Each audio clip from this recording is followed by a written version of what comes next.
મારી પાસે જ્યાં સુધી માં છે ત્યાં સુધી હું સમૃદ્ધ છું, બાકી માં નથી તો કાંઈ નથી આપણે. માં એટલે એની એક આંખમાં બાળક માટે પ્રાર્થના હોય અને બીજી આંખમાં પોતાના બાળક માટેનો ડર હોય. આને જ માં કહેવાય. અનકન્ડિશનલ બોન્ડ અને અનકન્ડિશનલ લવ હોય છે કે કોઈ જાતની અપેક્ષા નથી હોતી, અને કદાચ અપેક્ષા હોય ને તમે પૂરી ન કરો તો એની સજા નથી હોતી. કારણ કે એકમાત્ર સંબંધ એવો છે માં કે જેને દુનિયામાં તમારી પાસેથી પ્રેમ સિવાય કાંઈ જોઈતું નથી, એ માં છે. I and my mom can understand each other without saying a word.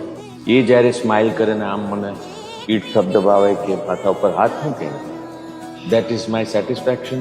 Even પ્રાણી જગતમાં બિલકુલ. એને એના બાળકો પાસેથી કોઈ એક્સપેક્ટેશન નથી. બાળકો મોટા થઈને જતા રહેવાના છે, પણ છતાં એની રક્ષા કરવા માટે પોતાનો જીવ આપી દેવા માટે એક માં જ રેડી થઈ શકે. એટલે એવો નિસ્વાર્થ પ્રેમી કુદરતે ખાલી મામાં જ નાખ્યો છે મને લાગે છે. કે મારે ને મમ્મીને કોઈ દિવસ લાંબી ચર્ચા ના થાય, ન કરવી પડે. મારે ને પપ્પાને કલાકો બેસવાનું, પણ મમ્મી જોડે ઇટ ઇઝ જસ્ટ સમટાઈમ હું બેઠો છું અને બિટવીન થોટ્સ અને આમ ટક લઈને ચાઈ જશે, કારણ કે એને ખબર છે કે this is what I want. હા.